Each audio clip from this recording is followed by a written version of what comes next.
Okay, so we're in the second part of our video lecture. So to continue, we are going to start again with prioritizing health problems. As I've mentioned in the previous video, we have four criteria in prioritizing health problems, or four criteria to help us, to facilitate us, or which are important in setting which are the priorities, or what are the priorities, or how would you rank, okay, the problems of the family. That's like what I have given as examples in the previous video. I mentioned, five problems. Okay, so it's not like you are going to list it down, write it down the five, then bahala ka na kung anong gusto mong unahin. Hindi po ganun. So, there is also a scientific way, there is also a scientific way of prioritizing the problems, of ranking the problems. So, sabi natin, the four criteria is based on, una, nature of the problem presented. Later, that will be more discussed, pero alam na natin iba dyan. Okay? Ano ba yung problema? Is it a health deficit? Is the problem foreseeable crisis? Is the problem health threat? Halimbawa, mas makita natin mamaya.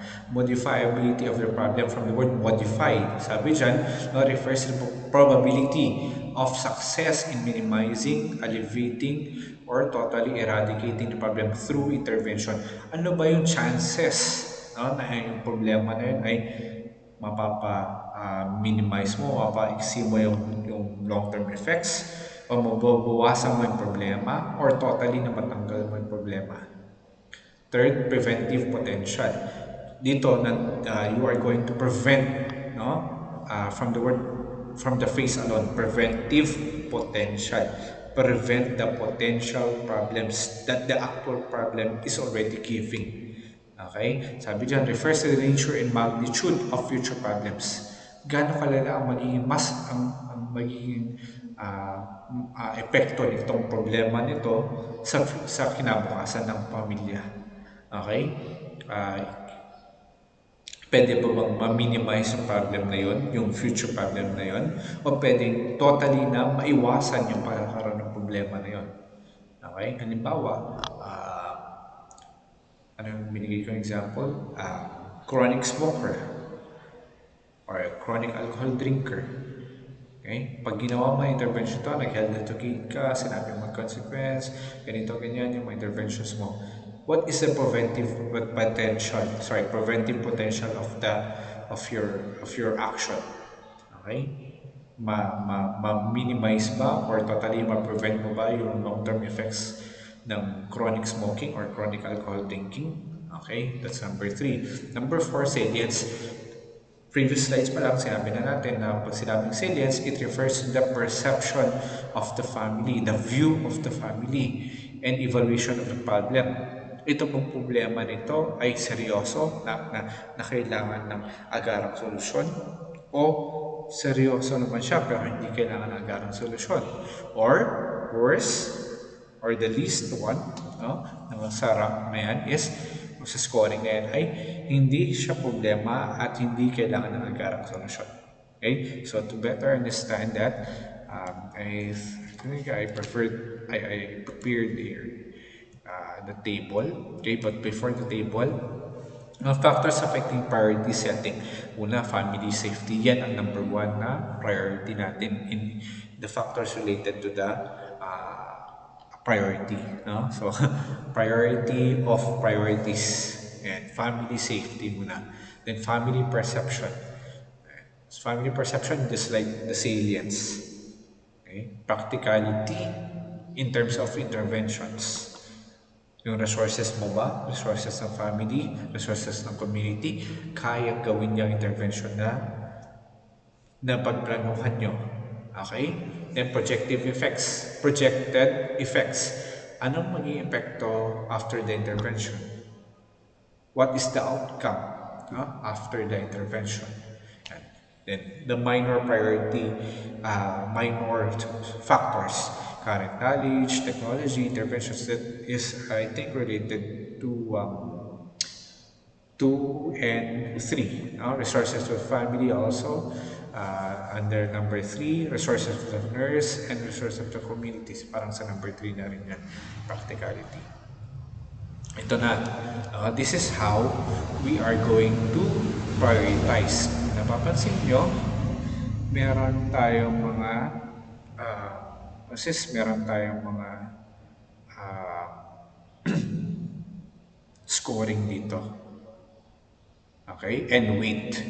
Okay, so on the left side of the table are the criteria, and on the right side, the second column are the scores and the weight. So paano ba natin ko-compute ito?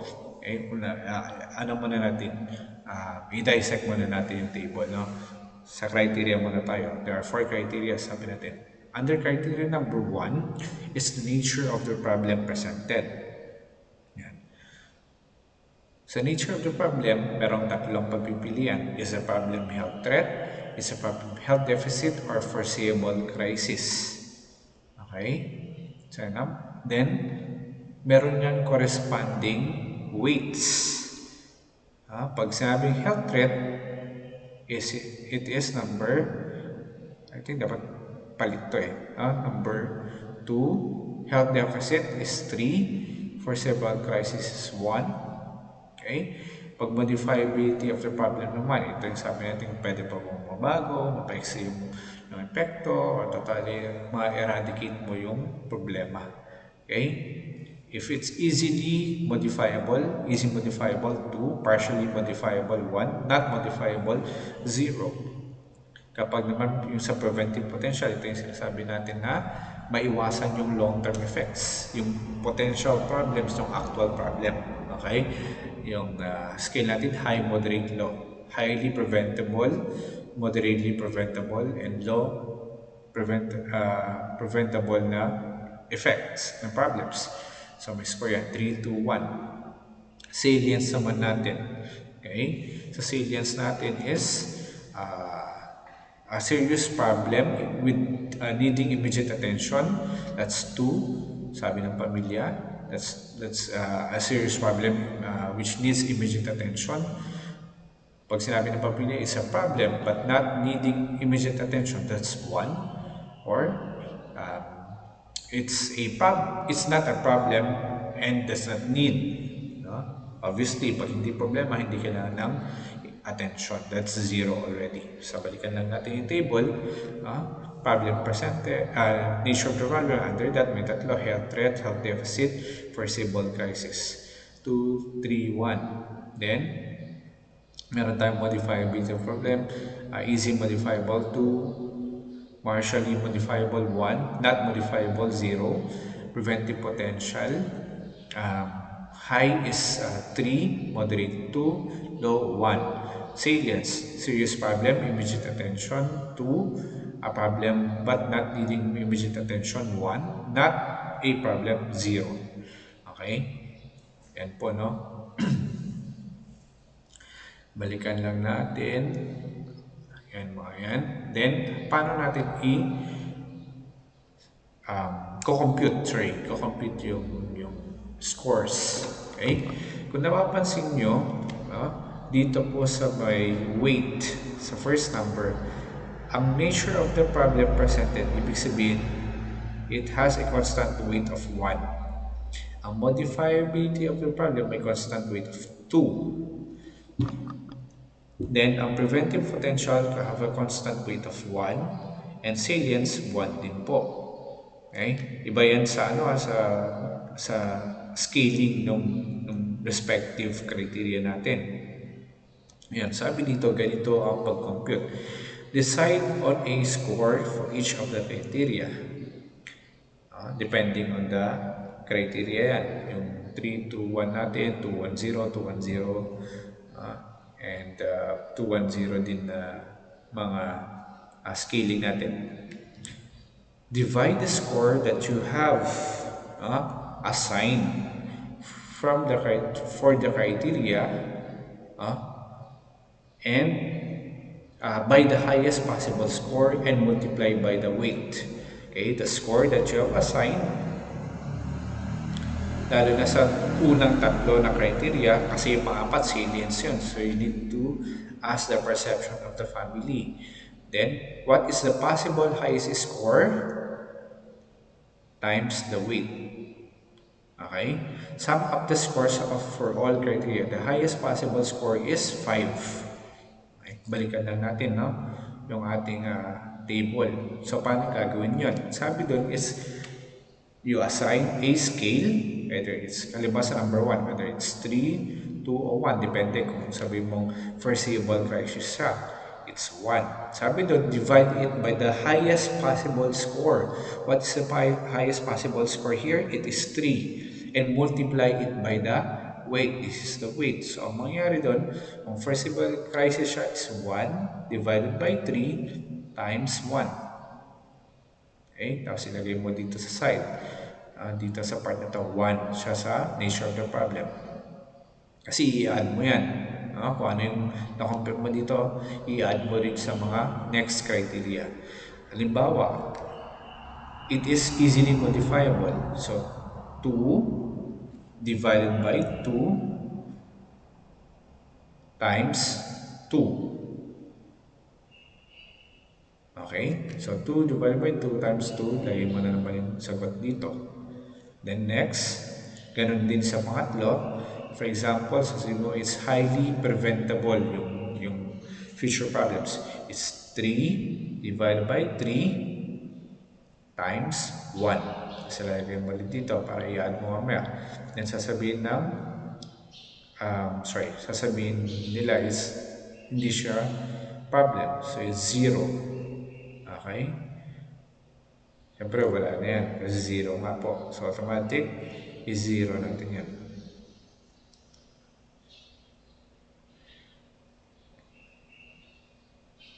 So, i-add mo yun. At ganoon din po yung gagawin mo sa ibang problems na identify mo. Okay? Kung ano po yung pinakamataas na nakuha mong score among the problems, yun po yung unahin mong yun yung unahin mong intervene. That's your priority. Okay? So, ganun po, no? Yung pag-determine what problems or what problem should be prioritized. Okay? Using this table, using this scales, using this table which has the criteria, the scales, the scores, and the weight. Okay? Again, identify, okay, the scale, you assign the number, you assign the score. The score is divided on the highest possible score multiplied by the weight. You do this in 1, 2, 3. Bakit ko sineparate yung 4? Kasi sa 4, kailangan mo ng perception ng family. Okay? The perception of family, you assign it, you divide it still with the highest possible score, you multiply it by the weight. I-add mo yung 4 na yon. Tapos, you do the same process for the other problems. Kung anong pinakataas, yun po yung priority natin. Okay, so that is prioritizing the health problems of a family. Yan po. Factors on preventive potential. Okay, ito yun, yung ating pangatlo, preventive potential, number 3, no? Na criteria. There are factors affecting it. No? So, preventive potential can be affected by the gravity or severity of the present problem. So, pag sinabi mong gravity, severity of the present problem, it refers to the progress of the disease, indicating the extent or damage to the patient. Kaya po sinabing gravity, gano'ng kagrabe, no? Yung problem. Second, duration of the problem. Gano'ng nakahaba, katagal, no? Yung problema. Kasi pwede po na sa number 1, no, balik lang ako, pwede pong mas grabe, mas mahirapan tayong i-prevent yung future problem. Number 2 is chronic na siya, terminal na siya, mas mahirapan tayong iwasan yung potential problem.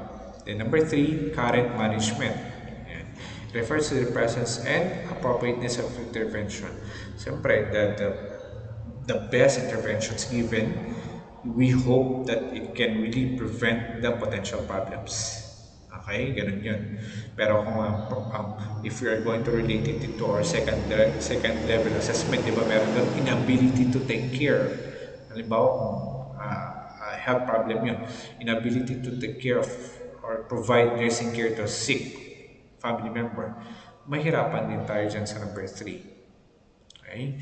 Then number 4, exposure of any high-risk group increases the preventive potential of a problem. Okay? Lalo na pagsakit nga ito, baka it's communicable. Sabi niya, increases the preventive potential of a problem. Kasi baka magkaroon ng cross-infections within the family. Yan. So, family nursing care plan, balikan lang natin to in relation din dito sa ating diniscuss na kanina. Yan, no? It is a blueprint of care that the nurse designs to systematically minimize or eliminate the identified family health problem through explicitly formulated outcomes of care. When you say outcomes of care, what is your goal of care? What is your objective of care? So, mapapansin nyo mamaya dun sa format ng family nursing care plan natin, merong column for goal at meron tayong column for objective. Remember that goal is the general one. General outcome natin, yung kumbaga, yan yung pinaka-vision natin. No? Yan yung gusto natin mangyari sa pasyente. Then your objective is, or objectives are the specific ones, specific outcomes natin para ma-reach mo naman yung goal mo. Okay? Para ma-reach mo yung general outcome mo. Ulitin ko na, goal is the general outcome, yung total outcome, no? Pinaka-end result. Pag sinabi yung objective, this is the specific outcome that you are going to do or you want the patient to manifest para ma-reach mo yung general outcome o ma-reach mo yung goal mo. Okay? Sabi din dito, deliberately chosen set of interventions, resources, and evaluation criteria, standards, methods, and tools. Okay? So, pareho lang siya sa ating NCP na individualized. So, what are okay, we're done with this. Naulit yung slide natin. Desirable qualities, it should be based on clear definition. A good plan is realistic, consistent, it is drawn with the family, it's best kept in written form. Okay, tapos na rin yan. Formulation of goals and objectives of nursing care. Sabi nga natin, goal is a statement of the condition or state to be brought by specific courses of action. Okay, objective are more specific statements to the desired results of outcomes of care. Okay? So, na-explain natin earlier. When you say also objective and goals and objectives, kasi this will be the direction of your planning. Okay, saan ba pupunta yung plano mo? Saan ba pupunta yung intervention na plano mo? Ano ba yung evaluation na gusto mong mangyari? Ano ba dapat yung mangyari sa pasyente after this planning and intervention? Okay, so it sets the direction. This should be stated in terms of client outcomes, whether it's an individual member of the family, the whole family, or the community itself later on. No? The mutual setting of goals, which is cornerstone of effective planning, consists of ano ba magkaroon ng tawag ito? Ng magandang formulation of goals and objectives. Okay? Siyempre, kasama dyan is selecting interventions. Ibig sabihin, you consider the interventions, what are your approaches, and what are your priorities. Yun yung mga kailangan nating isalang-alang sa paggawa ng goals and objectives. Okay? What are your approaches in meeting the goals or goal or objective? What are your interventions? And what are the priorities? Okay? Then, cardinal principle in goal setting. It must be set jointly with the family. Sabi natin, no, we involve the family in planning stage. This ensures also that the family is committed to the realization of the outcome. Okay? So, dapat same kayo ng goal, same kayo ng vision, same kayo ng yung direction. Okay? Di pwedeng ikaw lang na nurse. Much more with the family because they are the ones really uh, affected here. Basic to the establishment of mutually acceptable goal in the family's recognition and acceptance of existence.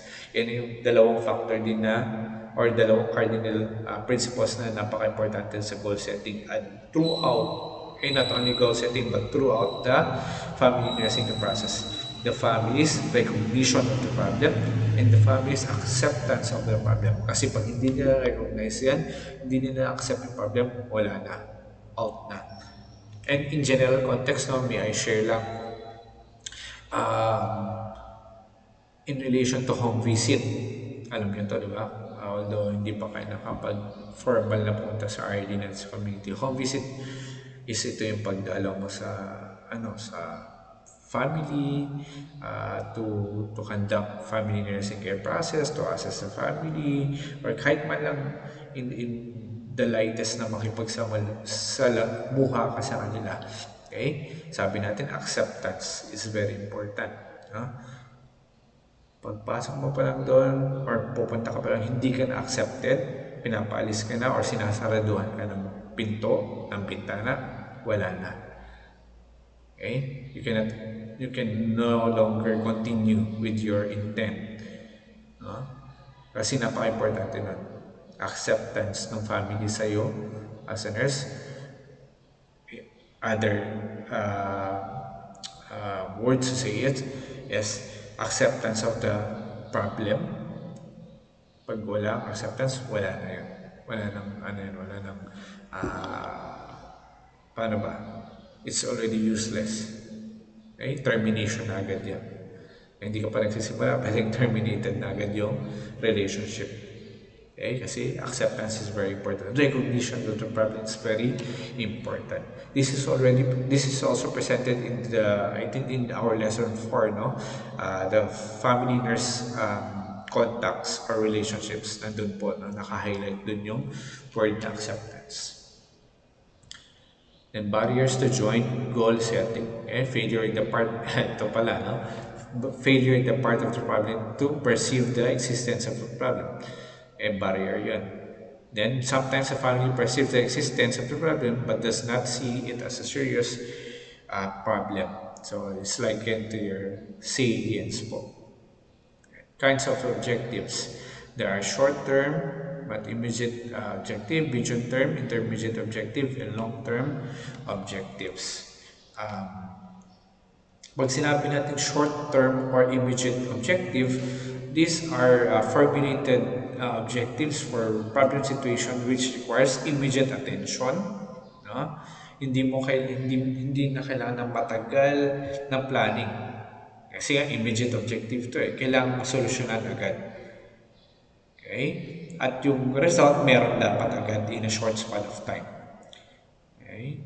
And what's this?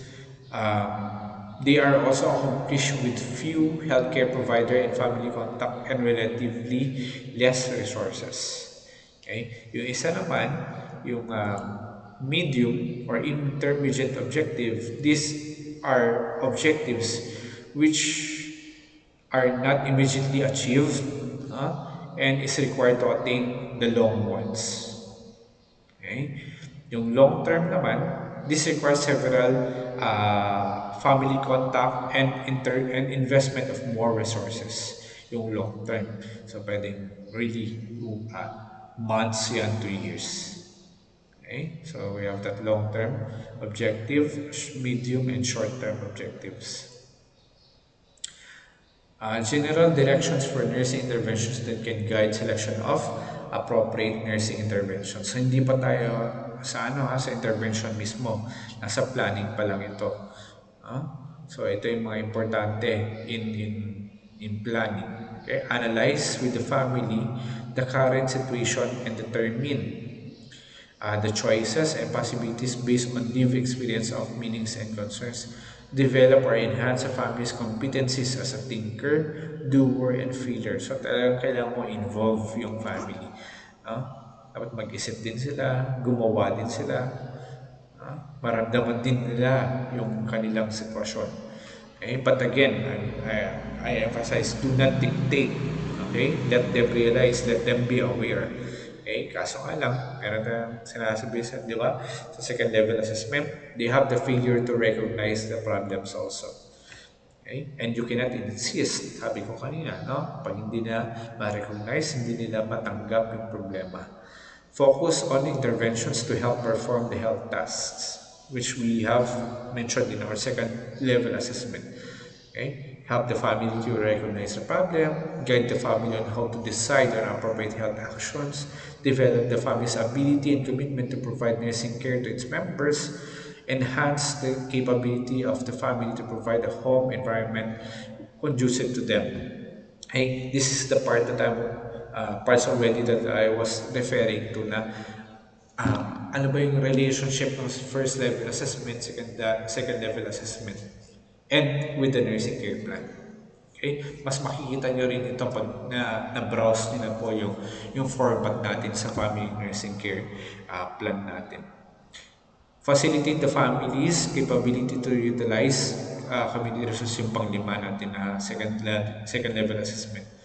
Okay? You be a catalyst, no? Be a change agent, be a catalyst of change, of behavior change, help lifestyle change, motivate them, support them in doing these changes in their health status. Isang role mo din yan, being nurse, no? Be positive. I-coach mo sila, encourage mo sila, i-praise mo sila kung kinakailangan, turuan mo sila kung kinakailangan. Okay? You correct them in a subtle manner kung kinakailangan din. Remember, sabi dun sa isang related factor natin, dun sa second level assessment, bakit nagpa-fail? Because of bad experiences. So, do not give bad experiences. Lalo na pag nurse din kayo. Tanong ko nga sa inyo, nagkaroon na ba kayo ng nurse contact?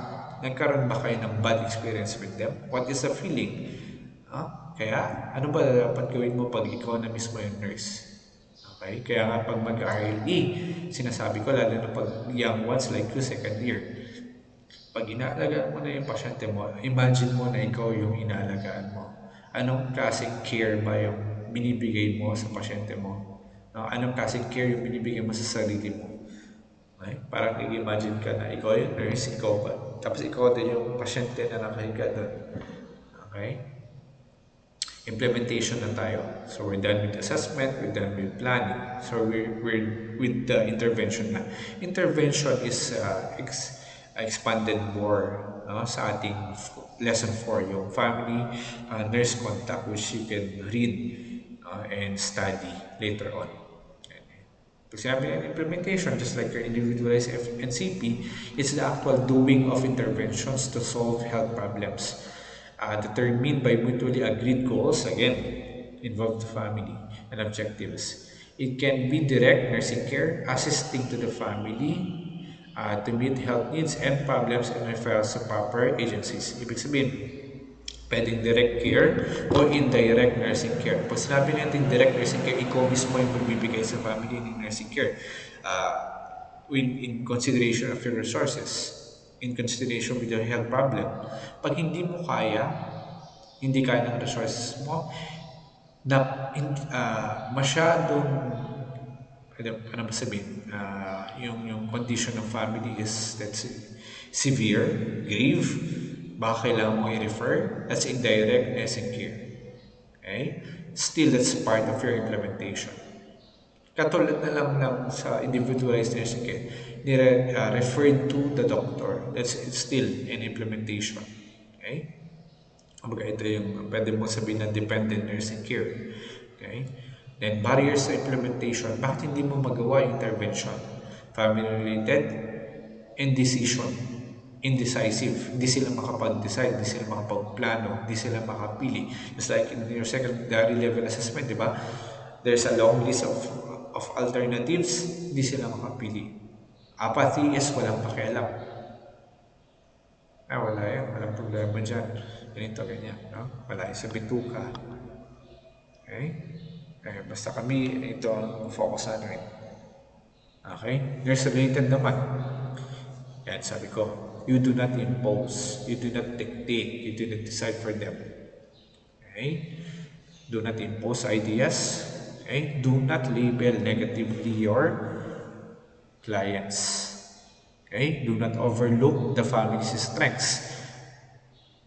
Baka naman puro weaknesses ang nakikita mo. Hindi mo nakikita yung strength nila.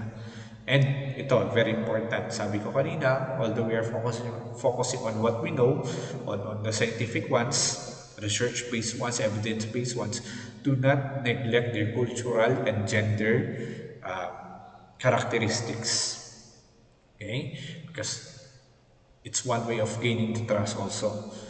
If you give attention also to their culture and their gender roles, napaka-importante yan. Then next is evaluation na, last na tayo, okay, for this video lecture. Determination whether the goals or the objectives are met, okay, sa individualized nursing care, yan yung ating, diba? Ano yan? Successful, or not successful. Met, unmet, partially met. Okay? So, yan po, no? Objectives or goals are met. Determination whether nursing care rendered to the family are effective. Kung hindi, pwede mong balikan na naman, mag-reassess ka, mag-plan ka na naman, mag-intervene ka ulit, then another evaluation. Okay, sabi natin, FNCP is dynamic. Determines the resolution of the problem or need to reassess. Okay, nabanggit na natin kanina. Reassess, replan, re-implement nursing interventions. So, part yan ng evaluation.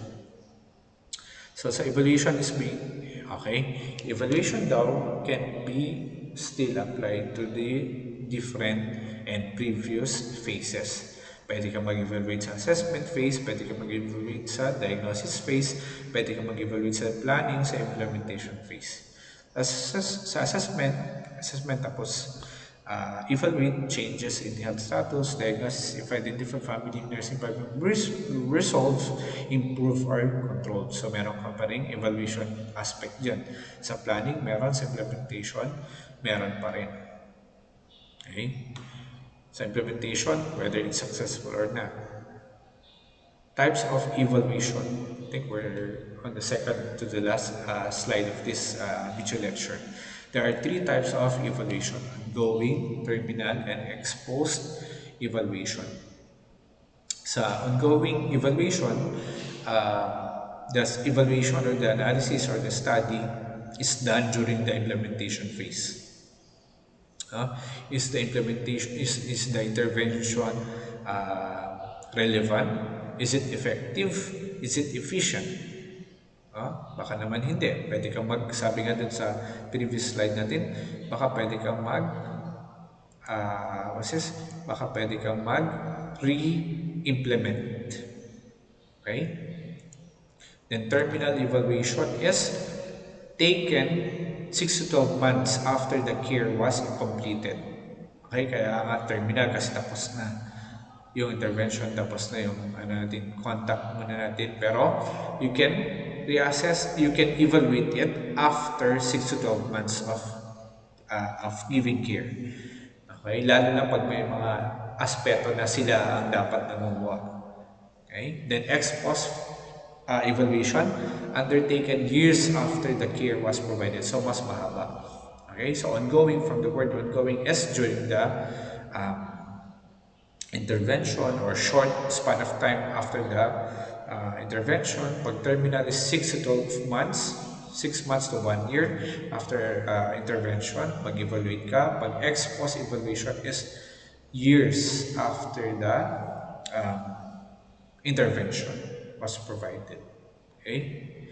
Then, Dimensions of evaluation, you evaluate its effectiveness, its efficiency, if the intervention or the plan of care in general is appropriate, and is it adequate. Okay? So, pag effectiveness, tatanungin mo dyan is, na-attain ba natin yung objective natin? Na-attain ba natin yung goal natin? Okay? Pag efficiency naman, um, sa pag-attain natin ng goal natin, nung objective natin, no? Um, ano ba yung naging cost nito?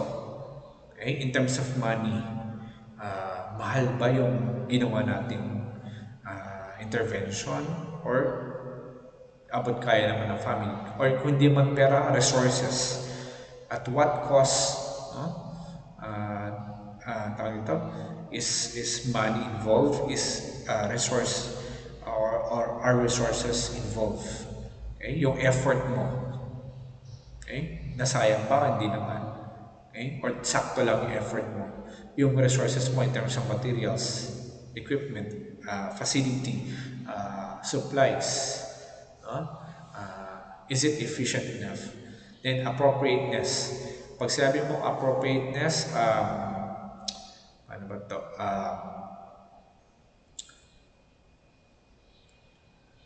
Tama ba, no? Tama ba yung intervention na binigay mo dun sa in terms of the problem? Kaya nga sinabi, appropriateness. Okay? Is it fitting? Okay? Is it really suited? Ah? Um, it yung evaluation, yung pag-evaluate mo dito, yung intervention mo, does it really solve the problem? Does it really correct the problem?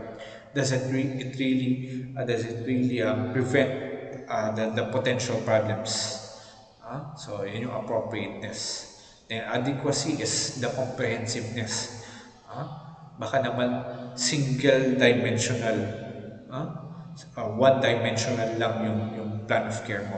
Dapat involve mo rin yung other aspects ng care mo. Ganun yung adequacy. Hindi lang nakafocus sa isang bagay. Dapat it pertains to comprehensiveness, okay, of care pag nag-evaluate tayo. Okay, so that is our video lecture, the two-part video lecture on family nursing process. So I'll be putting up a discussion forum for you to put your insights there. I want to see your insights there. And the next one is I'll be showing you the sample forms in a word format dito sa ating video lecture. Okay?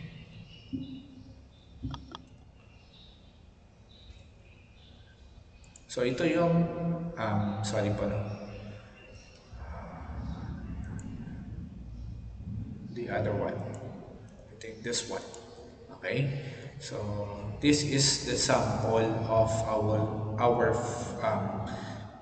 what is family nursing care plan, yung FNCP natin. Okay? Ganun din siya. Parang NCP rin, kung yung natutunan nyo sa inyong fundamentals. Pero syempre ito, for family. So yung health problem, nandito yung assessment. Nire-relate ko sa individualized nursing care plan. Yung health problem, dito mo ilalagay yung, yung first level assessment mo. Okay? Para ano nyo,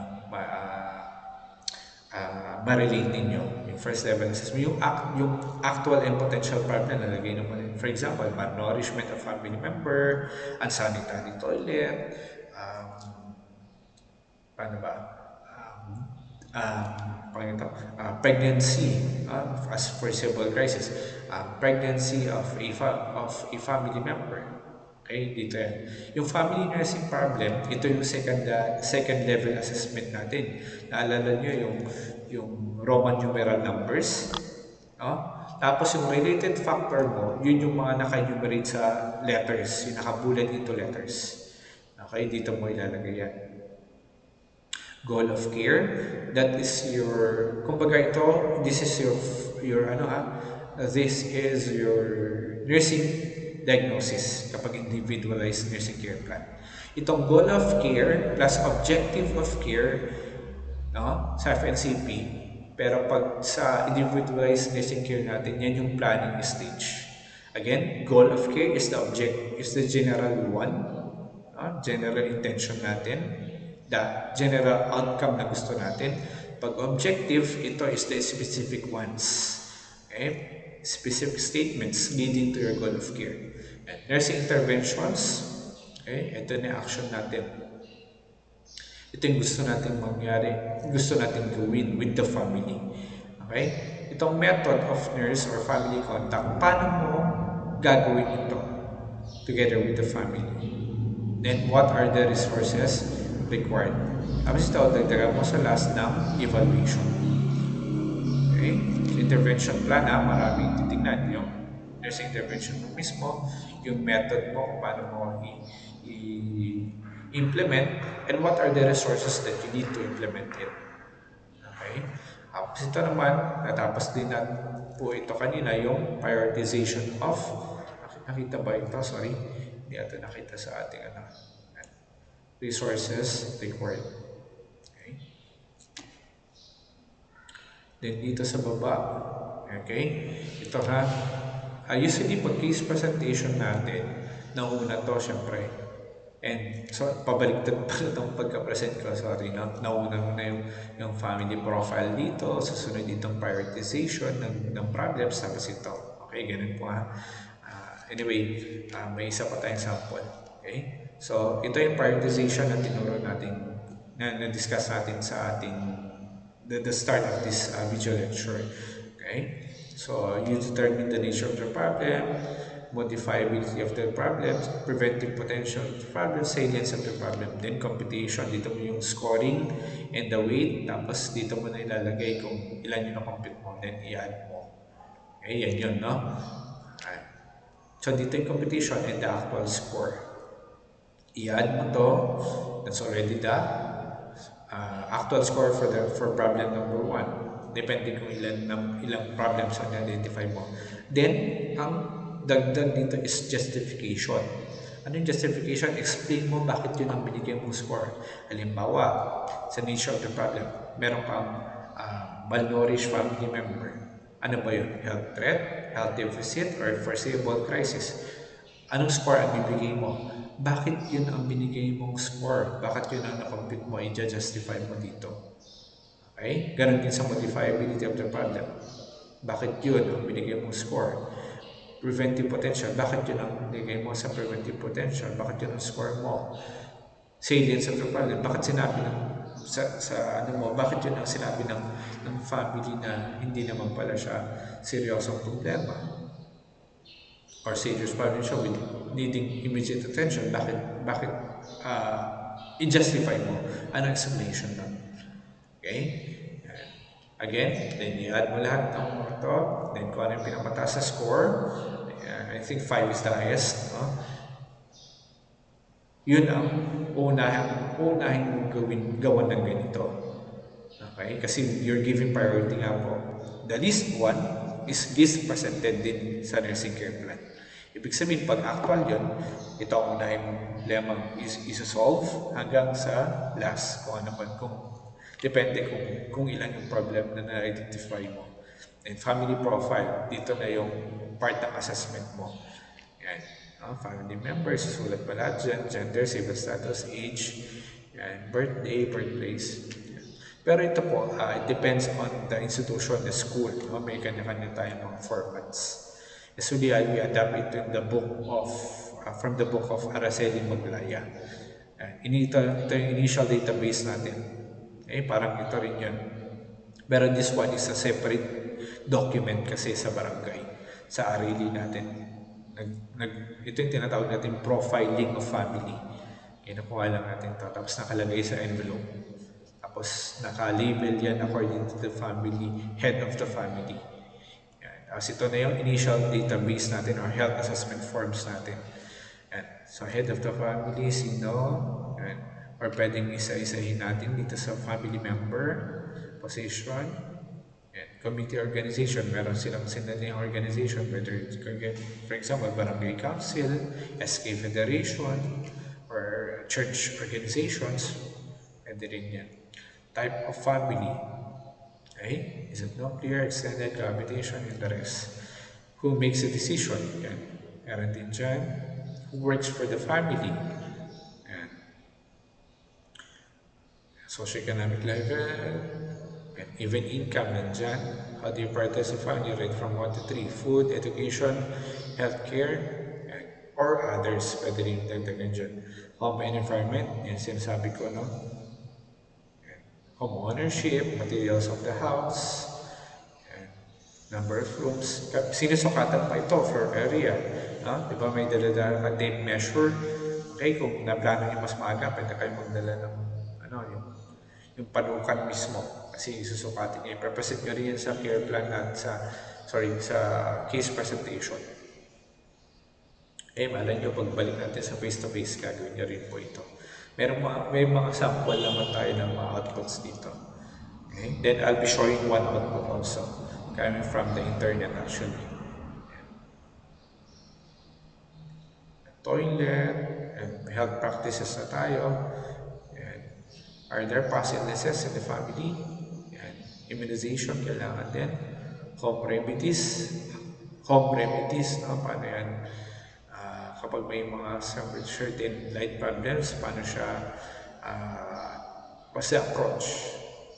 Health practices, family recreation activities, value belief system, and the last one is livestock or pets kung meron sa kanila. Then yung pang-apat naman, the actual na ano natin, what's this? Example natin, no? Yan. Ito maganda to kasi nakapattern siya mismo dun sa pagka-present sa ating lecture. Letter A, family structure, characteristics, and dynamics.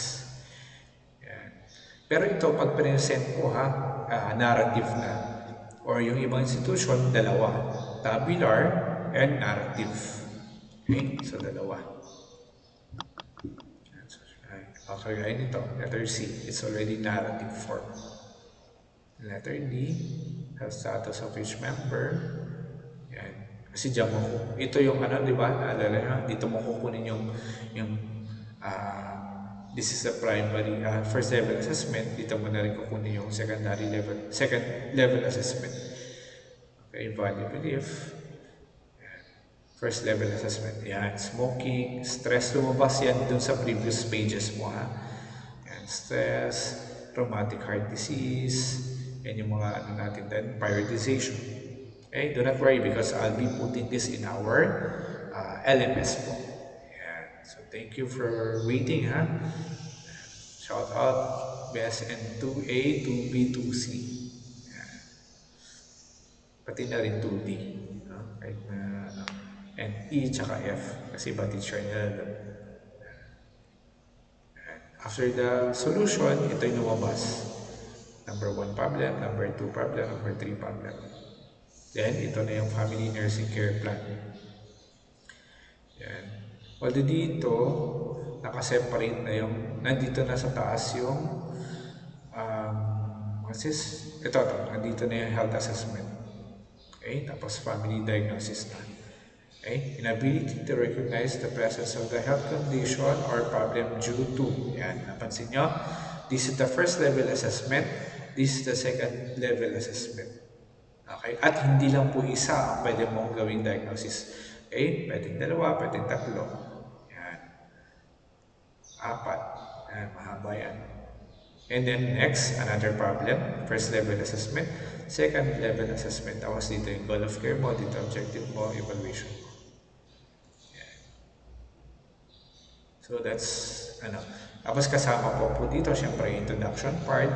Kasama din dito yung inyong photo documentation. Okay, tapos your reflective journal sa community early exposure. Thank you for watching. Okay, again, this supplements your,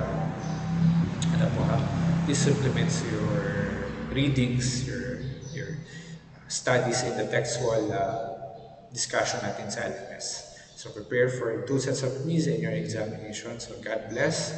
study well. Do not give up during this time of pandemic.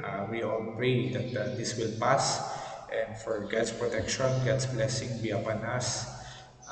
And never forget God kahit anong nangyayari sa atin. Okay? And I pray for you success, success in your profession, chosen career, and protection, safety, and love and care with your family, to your families and with your families, and also syempre unending faith and hope kay God, trust kay God, okay, in Jesus. This I pray in Jesus' name. Amen. So, thank you. Okay, this ends our video lecture for this topic, also for prelims. Read the next lesson. Okay, thank you.